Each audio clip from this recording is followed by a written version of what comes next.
My next guests recently introduced this bill, and joining me right now are New York Congressman and House Homeland Security Committee member John Katko and Texas Congressman and House Appropriations Committee member Henry Cuellar. Congressman, it's great to have you both. Thank you so much for being here, and I want to congratulate you and thank you for working together.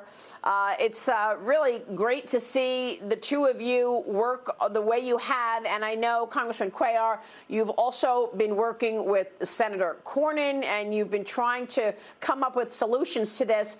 I've got to thank you, Henry Cuellar. I know that the American people thank you for your honesty and your straightforwardness on this issue.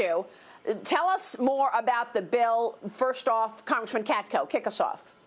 Sure. You described it very well, but basically it's because of what happened this time when the border surge happened.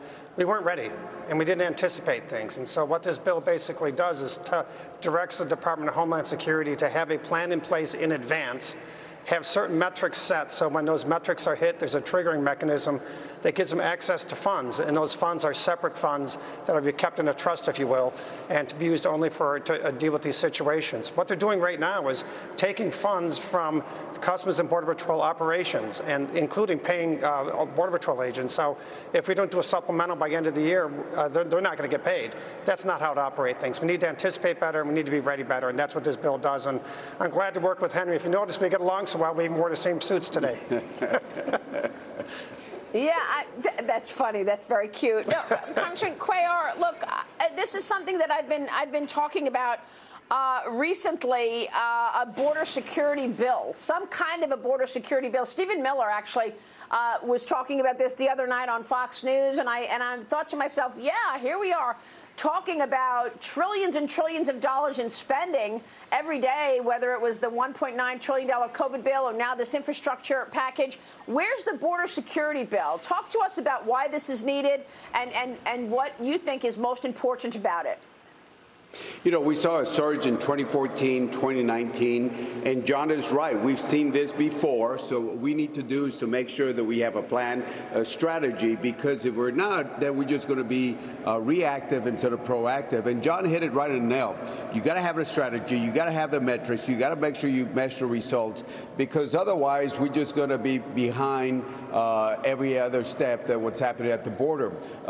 You will see that there will be a supplemental request this summer where HSS and Homeland is going to ask us for probably $2, $3, $4 billion. But if we had something in place and we have that fund, just like FEMA is ready for a hurricane or for any disaster, then I think we will be more efficient in doing that. So I certainly want to thank John for his thinking and thoughtful work on this bill. You know, I want to thank Henry for wanting to do it. Yeah, we all thank you both. Not everything's busted. Yeah, not everything in Congress is broke. We can get things done.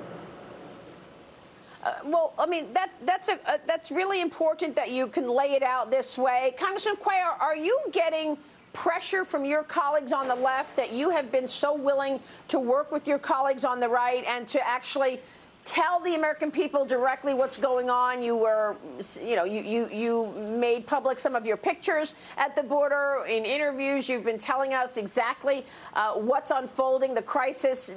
Do your colleagues on the left, are they pressuring you to stand down?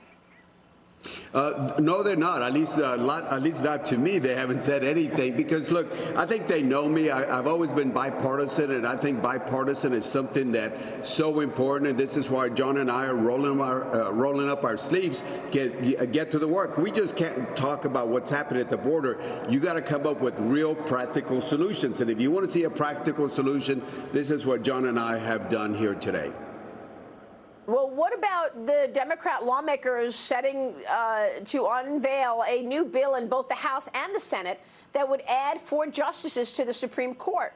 That bill follows President Biden's signing of an executive order last week that would create a commission to explore the pros and cons of expanding the nation's top court.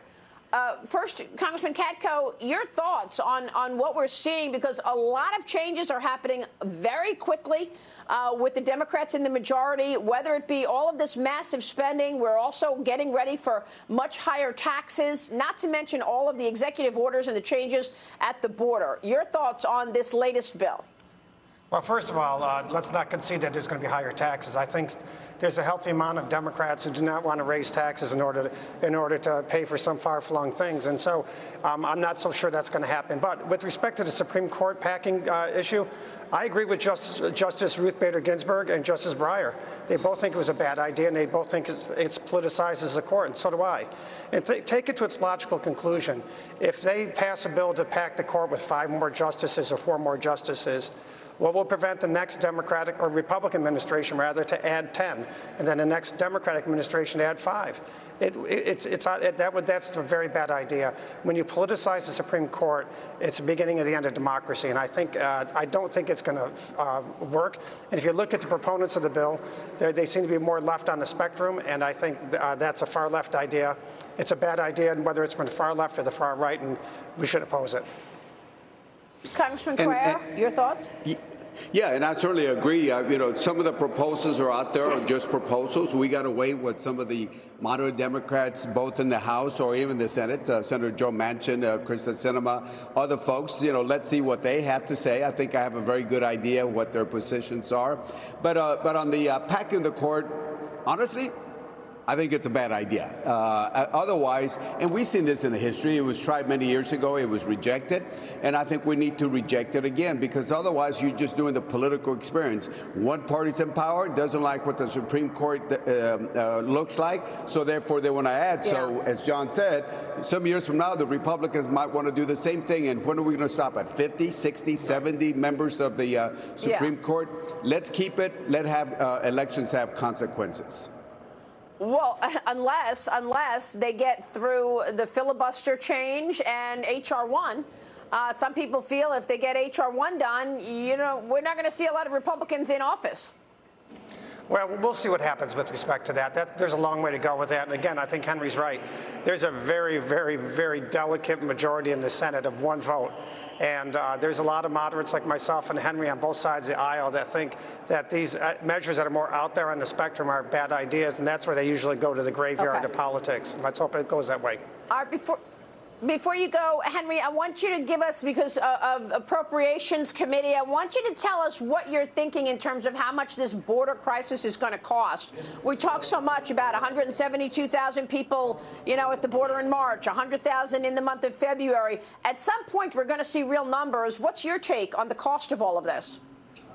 Well, I don't think I can give you a right amount right now, because we're actually, I'm looking at the different proposals, looking at what John has proposed, what we're looking at. I mean, it is going to be, just keep in mind, border security does cost money. And we got to make sure that we are efficient and effective with the dollars that we appropriate, and make sure that we get the results that we want at the border. And do you also agree you're not sure if taxes are going to go higher, which is what John just said a moment ago?